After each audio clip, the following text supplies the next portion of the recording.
talk about the work that's still in progress in this area. One of our projects is to improve the schedule of our work so that we're not in areas any more often than we need to be. We have quite a bit of area where our lines overlap, so we may have multiple electric lines built on the same poles. So we're working to inventory those areas each year for our annual work plan and make adjustments to that work plan so that we're pruning those electric lines together instead of making a repeat trip. So that's something that'll stay in progress each year as we develop our annual work plan. We did that for the current work that's happening today, and we're following that plan, and we're about to finalize the plan for that for next year's work. A few minutes ago, I talked about the Special Status Tree Program and how our change in the policy for limbs over the electric lines extends the benefits of that program. However, we still have work to do to look at that program again and determine if we can further expand it and add more value to the community with the program. In the meantime, we do communicate with customers that any customer can request a special status tree evaluation to determine if it warrants an exception, and we'll be as flexible as we can in evaluating those trees. We have research underway to take a look at tree growth regulators and determine if and how KUB might use those in the future for our vegetation program, and also to talk with other utilities to see if they're using practices to manage their programs differently in periods of drought or other adverse environmental conditions.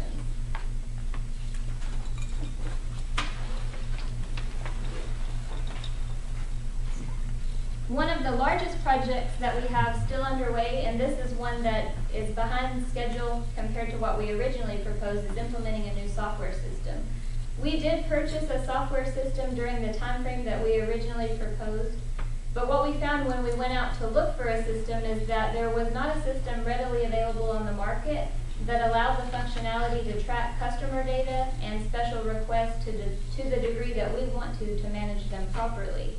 There were some good systems on the market, and we found a vendor who has quite a bit of experience with utilities and vegetation management programs. They have a good understanding of what we want to be able to do with our customer data. So we purchased their system, and we're in the middle of customizing that with them today so that we can implement it as soon as possible. Proper data management and especially handling of those special customer requests are essential for the success of our program. So in the meantime, we have made changes to how we collect and handle the data, and we're constantly reviewing key program metrics so that we can make sound decisions about our program and identify other areas for improvement.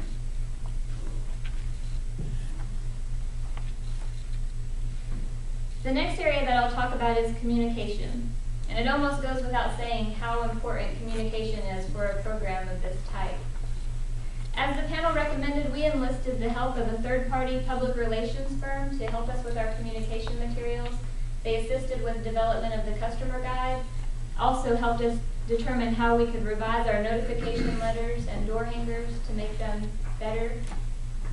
They conducted 3 focus groups of people that are relatively unfamiliar with our program so we could get feedback and determine how to make those communication materials as clear and concise and easy to understand as possible. Those focus groups also gave us feedback on how we can broadly distribute information about our program and help people find that information. In keeping with the board's guidance to always be mindful of cost and the financial impact to our ratepayers, we identified a variety of ways that we can get that information out to the community at a low cost.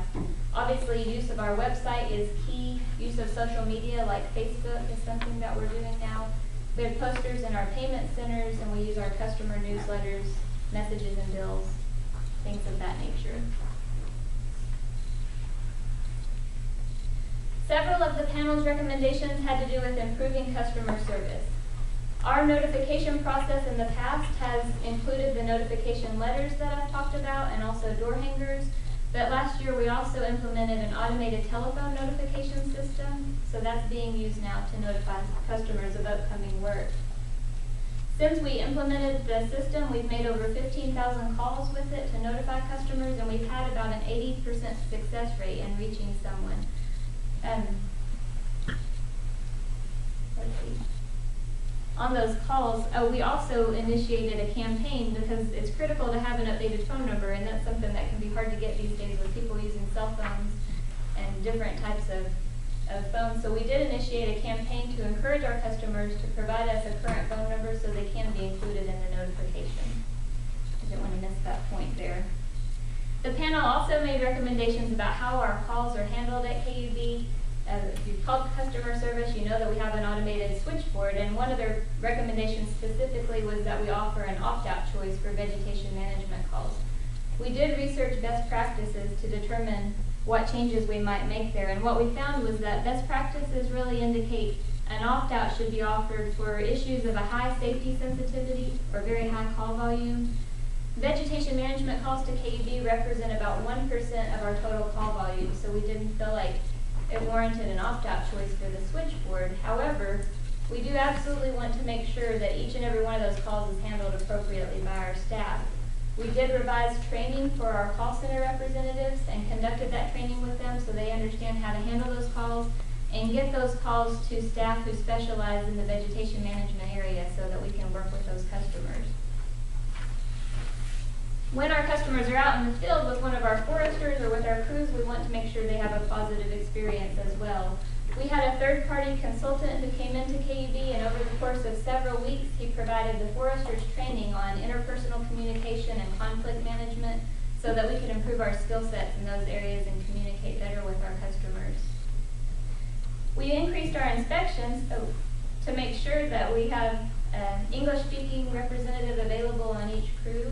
I'll come back to talk about those inspections and our crews in just a few minutes. And finally, we recently started a customer survey where we're calling customers each month to get their feedback. Because after all of these efforts, we definitely want to know from them how they would rate their experience with our program.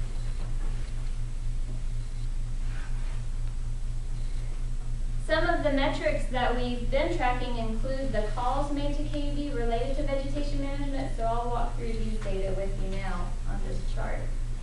The dark blue line at the top is the total call volume to KUB for calls related to vegetation management.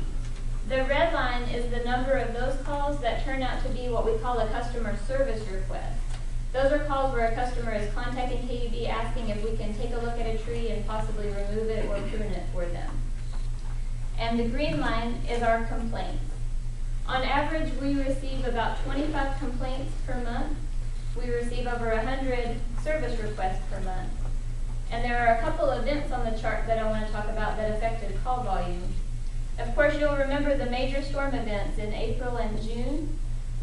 Those storm events definitely caused an increase in call volume and an increase in our service requests. Obviously, after the storm damage, customers had a higher number of trees that they were concerned about or were damaged by the storm. We did have an increase in call volume from customers asking us if we could look and maybe help them remove those trees from their properties. I talked about implementation of the telephone notification system. That was implemented in May.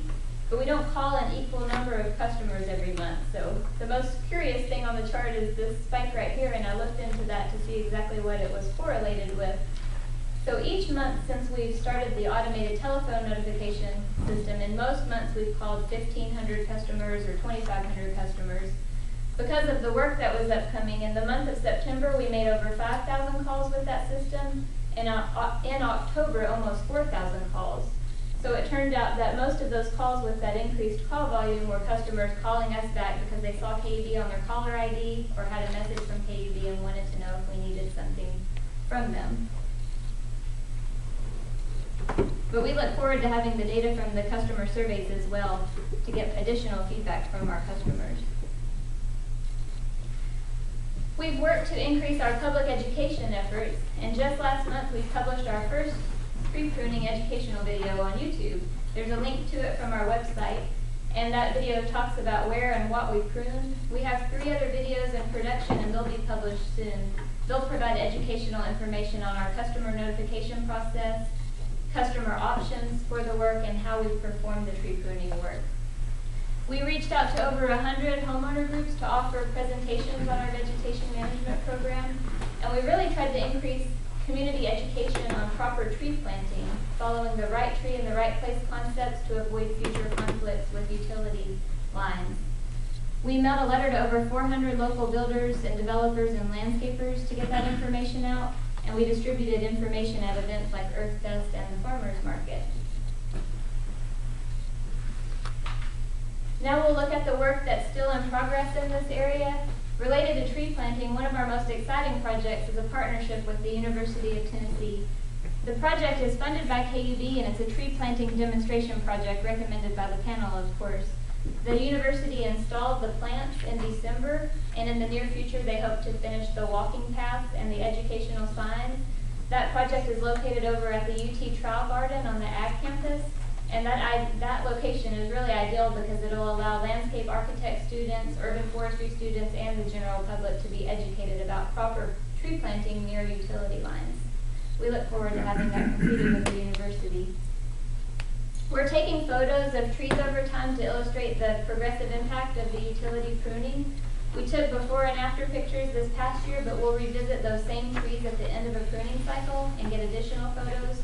Hopefully those photos will help us enhance our educational materials. And finally, we do have a project underway to seek additional property owner information to enhance our notification process. Today we use KUB's customer information system that houses account holders. So we send those notifications to the account holders. That system also has information about landlords if the landlord participates in our program. We initiated a campaign to encourage additional landlords to let us know where they own properties so they can be included in the notification.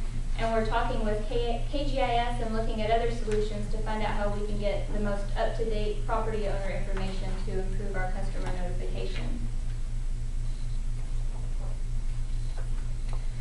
Properly managing our contractors is just as important as communication to us.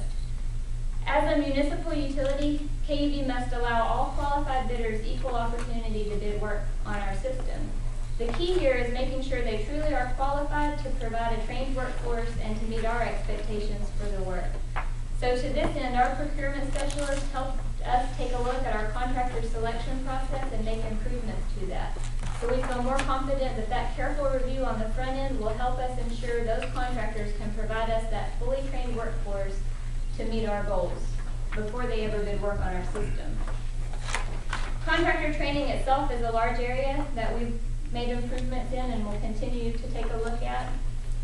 We wanted to make sure the crews had up-to-date information, especially with the changes in our standards. While it is our contractor's responsibility to provide that fully trained workforce and make sure they're well trained, we will have an ongoing need to make sure that those crews get up-to-date information on information specific to working for KUB.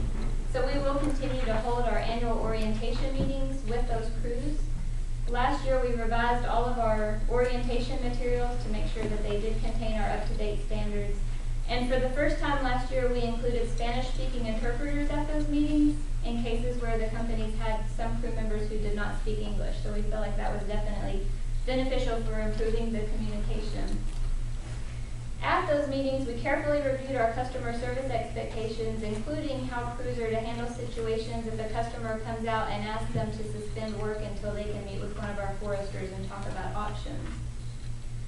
And as the panel recommended that we do something in appreciation of those crews who do such difficult and dangerous work for us, we held appreciation breakfast for them last year. So once those companies are qualified and through our orientation process, they go out to work in the field, and our work really begins to monitor and measure their performance. Shortly after the panel submitted its recommendations, KUB implemented a new process improvement team, and one of the tasks for that team was to help us look at our contractor performance system and make improvements to it. That team included a statistician who helped us look at performance data and identify key metrics. We review those metrics at least quarterly with our contractors, and more often if an issue arises that requires quicker attention. That process really raises the level of accountability and helps give them feedback on what we consider to be acceptable performance for them. We did also recognize that to maintain the level of customer service and contractor oversight to which we've committed, we would need additional help. So this past summer, KUB hired 2 additional professional arborists, bringing the number of arborists who work for KUB to 5 rather than just 1 back in 2007. With the additional staff, we've been able to increase field inspections, and I'll walk you through the data presented in this chart as well. The panel submitted its recommendation in the second quarter of fiscal year 11. And since that time, we stepped up the crew evaluations that we conduct. We've been able to increase those. And keep in mind, those are formal crew evaluations, so those numbers do not represent the total number of times that our staff are out in the field with those crews and monitoring their work in progress. Those are formal crew evaluations where we have a specific checklist. We're looking at all their tools and equipment to make sure they're proper, that they're carrying the materials we gave them to carry, that their work quality meets our expectations, proper safety procedures, and the English-speaking customer contact. Another key metric for us is customer complaints where the contractor was found to have done something wrong or found to be at fault for something, whether that be not cleaning up a work site properly or causing some type of property damage such as ruts in the yard or a damaged mailbox, or it may be that they've pruned a tree improperly. Those are important metrics for us to look at and monitor. Our standard business process involves review of every individual complaint to determine what happened, how it was handled, and how it could be prevented. And we review the details of all of these complaints with our contractors in their meetings. As you can see, our attention to these data over the last several years has helped us create a downward trend in the number of at-fault customer complaints. But we will continue to focus on that and drive that number down as low as possible.